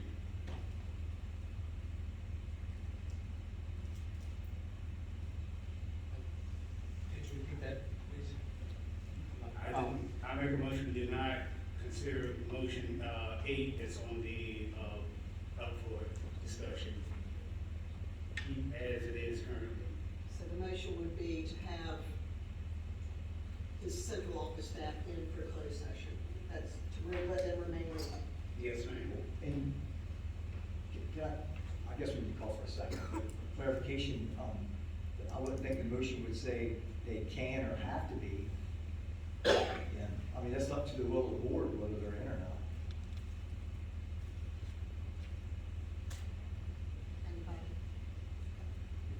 Madam Chair? Yes. I don't feel like I have an opinion because I don't know that I quite understand what goes on.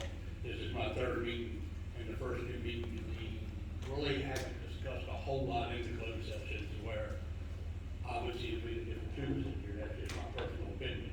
So I'm very confused on what all happened, 6, 8 months down the road.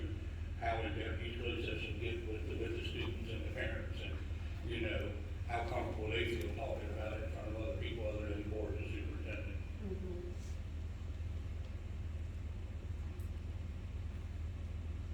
Would you all like to table number 8 or just abandon number 8 completely? If just no one makes the motion and it go away? Or there is a motion. There's a motion to just leave things as they are. Yes, ma'am. But Second. All in favor? I got. Yes.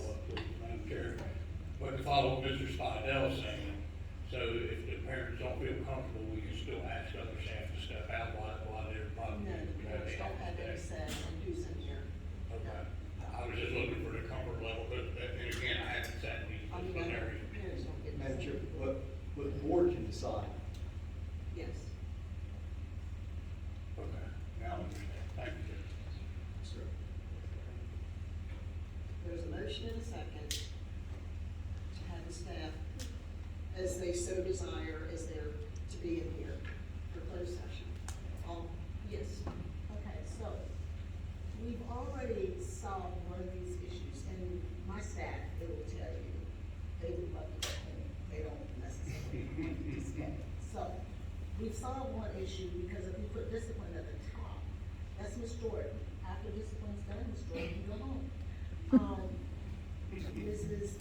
Only, when she does her finance report, once we go into closed session, well, we won't have to go into closed session, well, we have to go into closed session for personnel. Once we go into closed session for personnel, Ms. Only can leave and go. And Mrs. Whitlock, Ms. Whitelock will be the only one that's left, if personnel is the only one that's left. The disadvantage of that, and that's not a problem, because like, we've discussed this, and they're fine with leaving. The disadvantage is, if you have questions for them after they're gone, then you're gonna have to wait until I can get the information from them and get it back to you. If you have questions from them. But I don't think this should be as a major issue, because they would love to go home after. Well, that is the motion, that they all stay in here. If, the people that are in here now. Right, it's usually, Ms. Whitlock, Ms. Only, and Ms. Jordan are the only three that usually stay, they can. There is a motion and a second. Have the staff remain in during closed session. All in favor? Opposed? Nay. 2, 3 nays, rather, 3 nays. Yes, they'll stay in here. Madam Chair, Yes, Mr. Taylor. I make a motion that we table the remaining ones till the next board meeting, because it is almost about 8 o'clock. We probably should continue on with our meeting. I think that's a good idea. Is everybody okay with that? I mean, We'll pick up the rest of these at the next meeting. Second. Was a motion made? Yes, I made a vote, I moved that we table the remaining items to our next meeting, so we can continue on with our meeting to finish our business. And there's a second. Mr. Neal, second. All in favor of tabling the remaining till the next meeting? Thank you all so much for researching, participating in discussion. I really appreciate that. Did we vote? All in favor? Aye. Opposed? So that's, 10-3-14.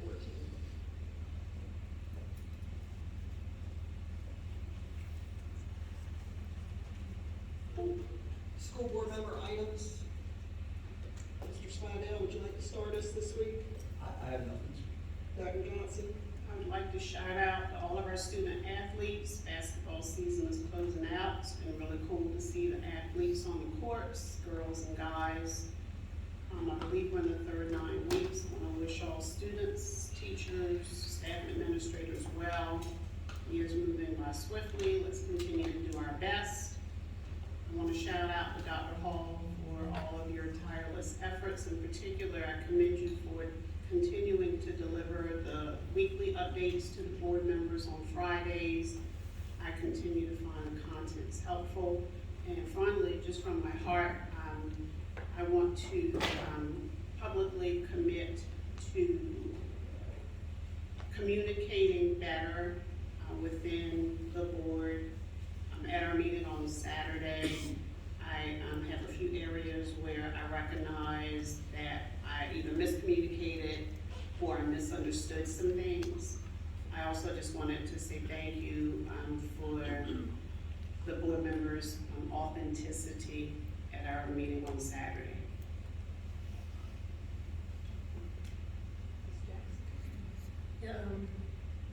I have a statement, and just bear with me because it's gonna take me a few minutes. I just wanted to apologize to the public, for the manner in which our budget has been handled thus far this year. The public was not afforded the opportunity to comment on the budget before we voted to advance the budget to a public hearing.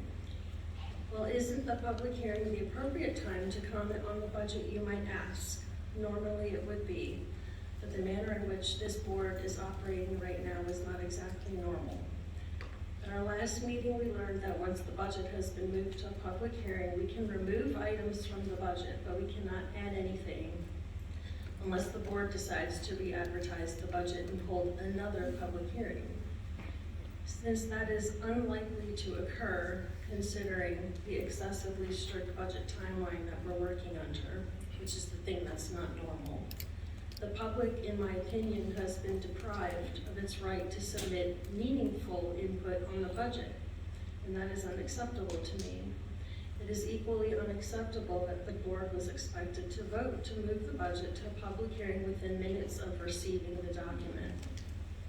I don't know if it's possible to make this right for fiscal year 2025, but I want the public to know that I intend to do everything I can to make sure this doesn't happen again. And I ask my fellow board members just to think about for the future, that we have our budget presented initially for discussion only, and before we take action at a subsequent meeting to advance the budget to a public hearing, that there is an opportunity for the public to comment.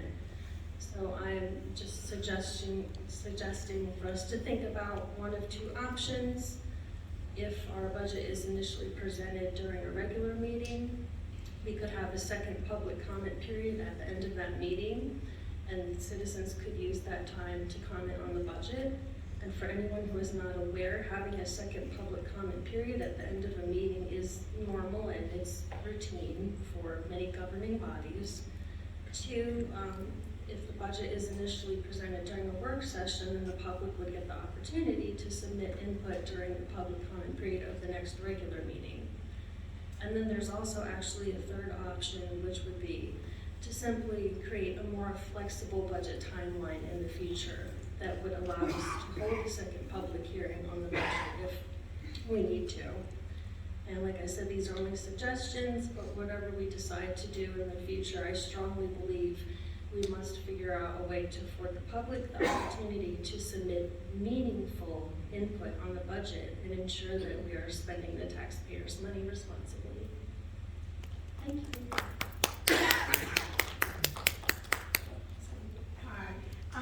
I did want to thank the young lady who gave the presentation, who went to Student Advocacy Day. That's where I've been all day, and I wanted to encourage her, not only her, but other students, to not only attend Student Advocacy Day, but also to provide information to your local board of supervisors, your local council members, to let them know the types of things that need to happen in the school, where money needs to be allocated more freely or more generously within the school system. Also, just to offer some suggestions when attending an advocacy day, which is where students and the public actually go to the State House and talk to the senators and delegates. To make an appointment first is generally easier if you make the appointment and then show up, instead of just showing up and expecting that they would stop, especially now since it's bill season. It's difficult to do. I also want to thank Central Office. Thank you all for all that you do. Thank you for supporting Dr. Hall and all of her decisions.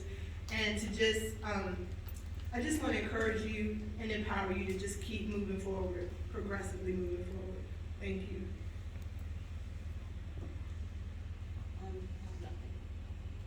I'd just like to say, on February 2nd, Mr. Woodward and I had the opportunity to be part of the Accomack Primary kickoff meeting with the architect, and I thought it went really well.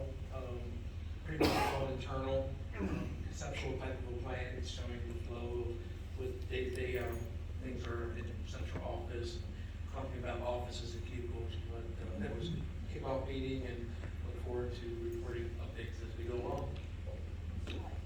No comment. Mr. Woodward. piggyback what Mr. Taylor said about the Accomack primary. A lot of people don't know that the central office works pretty much in a dungeon, pretty much, every day. Very, very close quarters. So looking forward to the primary school being expanded so they can actually spread their wings and actually be able to do their job. Have a break room. If we're allowed to piggyback, I want to piggyback off Miss Handy, because I wanted to thank the young lady for all she's done as well, but she's gone. Hopefully somebody will get word to her, and I really appreciate the fact that she came and spoke to us tonight. Thank you, Ms. Haney. I only have two things.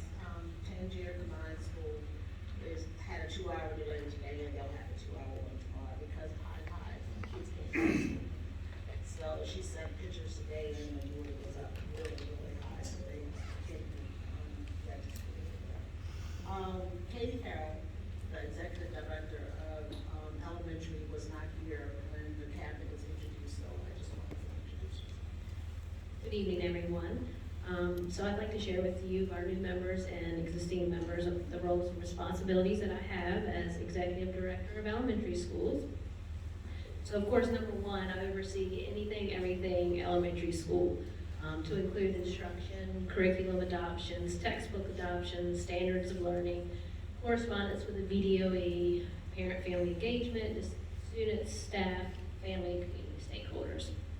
I'm also the Title I coordinator, so I'm responsible for writing the Title I application, making sure that the funds are allocated appropriately amongst the current 6 schools, and the fiscal responsibilities of monitoring those funds to make sure that we meet federal and state timelines and guidelines.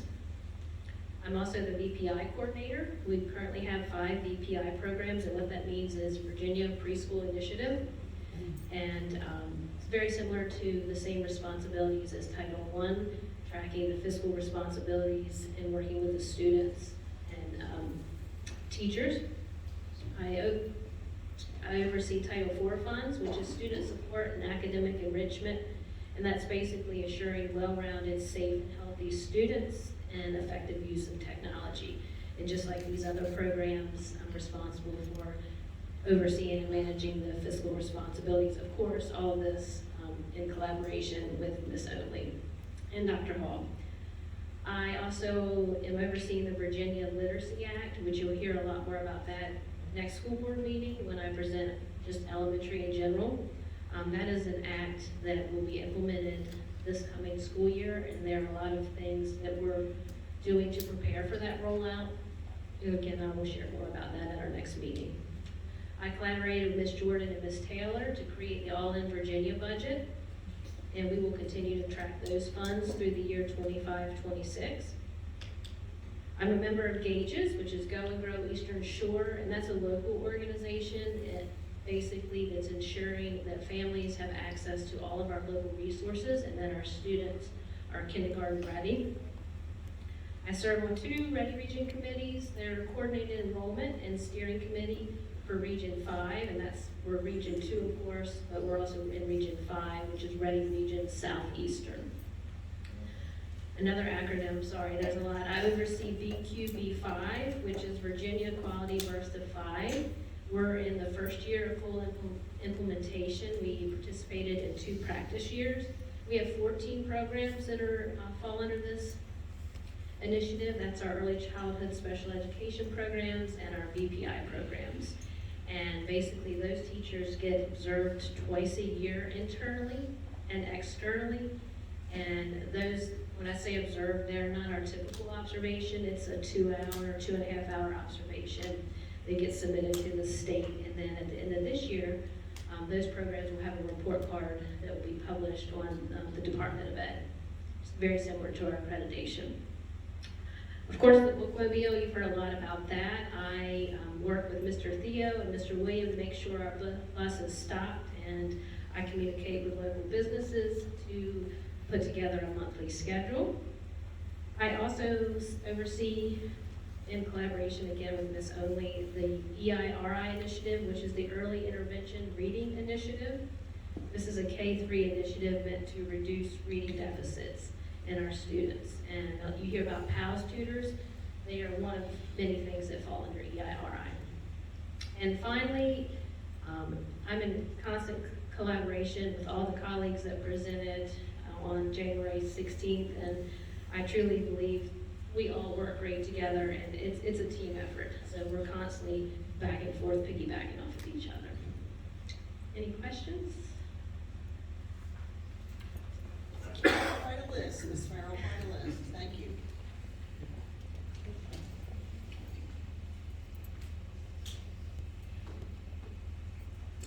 Adjourned to closed session.